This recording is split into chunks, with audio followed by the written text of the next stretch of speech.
CBStorages.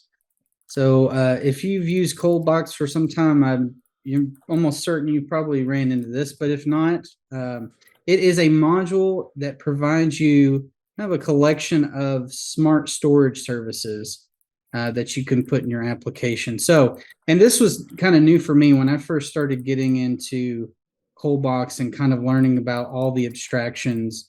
And then this wasn't available initially, I think, when I started, but in my code before ColdBox, I was calling, all of the CFML scopes that you can think of all over the place. So you've got, application scope, server scope, CGI scope, form, URL, and just had those, throughout my code base.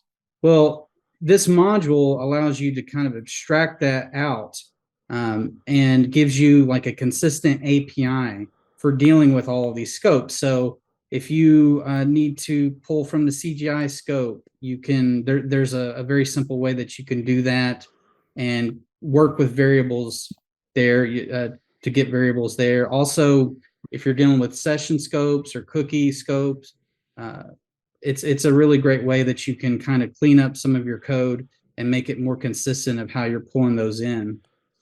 And also there is, as part of that, there's a CacheStorage that you can use to leverage distributed caches like Couchbase and Redis. So yeah, it's our module of the week. If you haven't used it, it's very powerful. It also kind of helped me too, Eric. I don't know if you've ran into this, but using abstractions like that, it really can kind of make your code more testable too. I've ran into that a few times. Yeah, absolutely.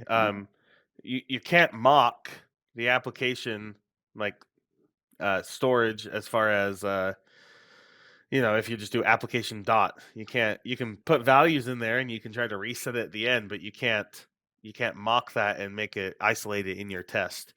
But with the storages, you definitely can. Yeah. I think these also existed. CBStorages existed before the engine started implementing a lot of their storage providers. So now you can, in Lucy and Adobe, set up like a Redis cache as your session storage. But before then, you couldn't. But here you could have a session storage that pointed to Redis and have all your code go through that. So these still exist for that reason, and they're still powerful for that reason. I know CBAuth uses these storages, and for an API, you can set the session storage to just be on the request level, right? Using the request scope even. And that way you can avoid having a session at all. But yet the code doesn't need to worry about that. And when you have traditional stateful logins, you can make that your session scope. You can make that a cache that you pass in, anything like that. So definitely powerful. And like you said, makes your code a lot more testable. So that was our ForgeBox module of the week, brought to you by Modernize or Die podcast, CFML News Edition, proudly sponsored by Order Solutions. You can see the new episodes every week on cfmlnews.modernizeordie.io or on the Order Solutions YouTube channel.